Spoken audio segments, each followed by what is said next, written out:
All right, so legally, Leo Clark doesn't get you very far. Yes, I'm Leonardo Ribeiro.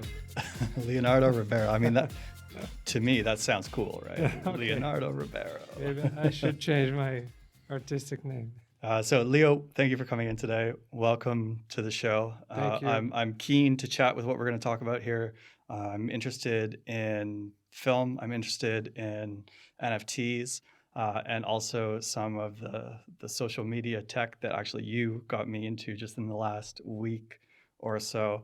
So let's start with the film. Cool. Can you tell us about it? I'll just say here, the US premiere is coming up. Yes. So by the time this comes out, it'll probably be in a couple days after. And this is the American Documentary and Animation Film Festival.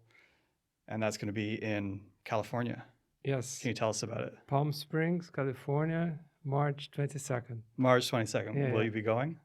No, unfortunately, no. Okay. Yes. But your work is traveling there. Yes, it's our film is there. That's what's matter, right?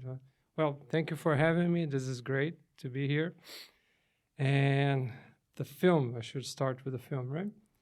It's a documentary about Dean Harvey. He's an NFT pixel artist from Nelson, New Zealand. And I found out about him because of Nouns, which is a whole other topic we should talk about. For sure.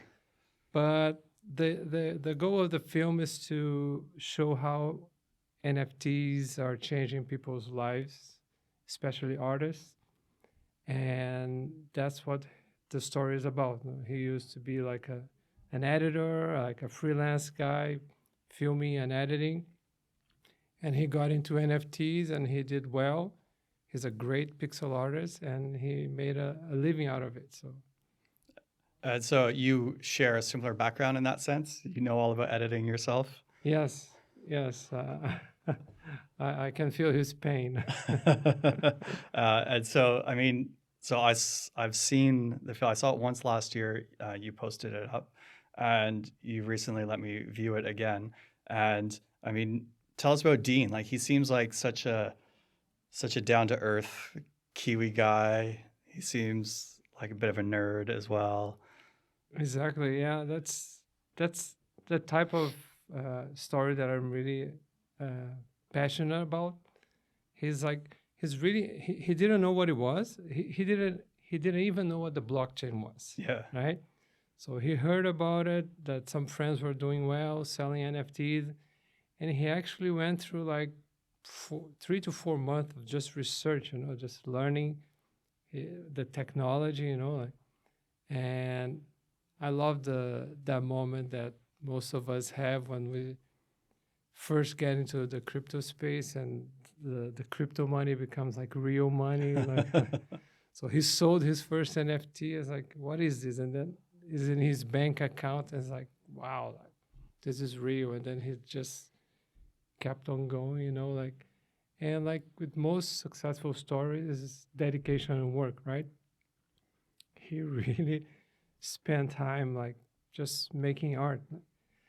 I recently watched an interview with Jack Butcher, and he has a great line like, you want to do good art, just make more art, Yeah. And that sounds to me like what Dean did, like he kept at it, So did you see his work and you thought like, how did you turn into, how did you like, you ring him up and you're like, hey, my name's Leo. Can I come make a film about you? That's exactly what happened. Really? Yes. Because it all goes back to Nouns. I was being a part of the community in the Nouns Discord since September 2021. And slowly some projects start to get funded, and most of the people getting funded are either artists or developers, because that's what crypto and NFTs are mostly about. Right. But surely some media and social media and film and more of what I do, filmmaking projects were starting to come up, to show up. But I didn't know, what can I do here in New Zealand, like who can I'm the only person in Nouns here in New Zealand. Who am I going to talk to, And then I found out that Dean had done a project called Noun Cats, Noun cats. Yep. which is like a sub DAO, like since Nouns is CCO, you can just grab the assets, take the code, and do whatever you want with it.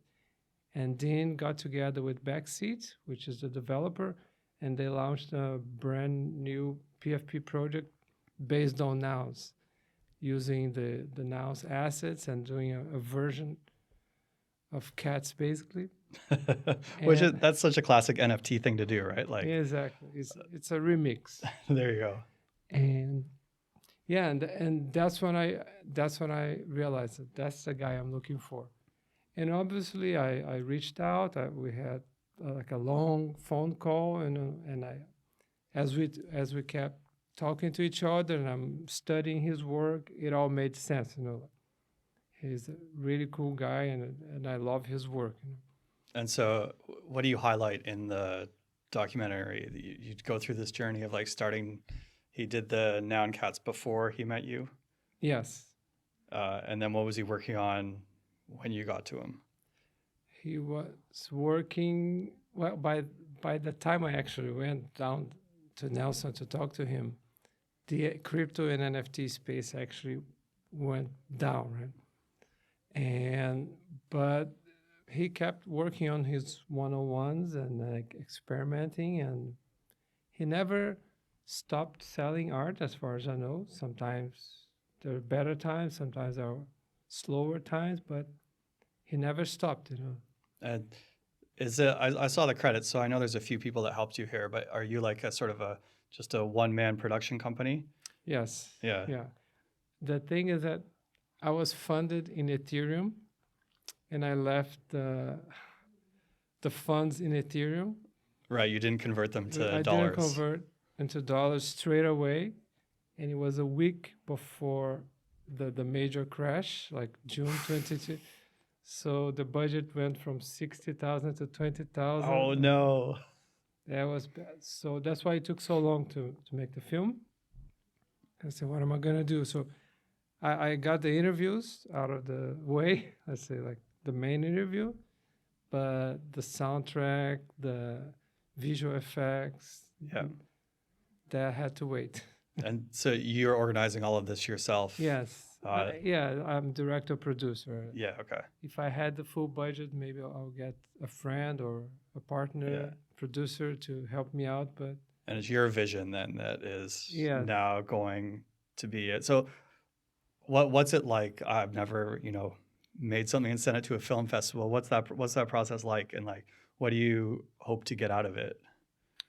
yeah, that's what, not only with the festival, but with the film and everything that I do, I realize that I'm always trying to show people what this is. Like I want more people to be into crypto, NFTs, and Nouns. Yeah. And now Farcaster as well. Yeah. And so I try to tell inspiring stories so that people at least get curious about and go check it out, go experiment themselves, and maybe join the movement. I mean, the crash, that's such a crypto specific problem, right? Like Yes. Yeah. get access to funds. Yeah. Obviously they come in kind, and then you never know what's just around the corner. Treasuries have this problem as well, right? Yeah. Where they have token allocations, and then Yes. they have big plans, and sometimes big plans take a long time, and we don't know what the market is going to hold in the future. Yeah. Like being able to transition from having, peak cycle hype and being like, yes, I can do all this stuff. And then, but it's going to take me 6 months to do it, for example. Right. And like, so did you just sort of cut things out? Did you like, Yeah, I didn't. I just wait. I was like naive, and I was in awe of the Perfect. script. So yeah, I never thought to bother to change to trade that into dollars. And I was like, crypto is a beautiful magic. I just left it there, and it was really fast, like a week. So I just waited. yeah, And like you asked about, instead of having a producer, I did everything Yeah. myself, and it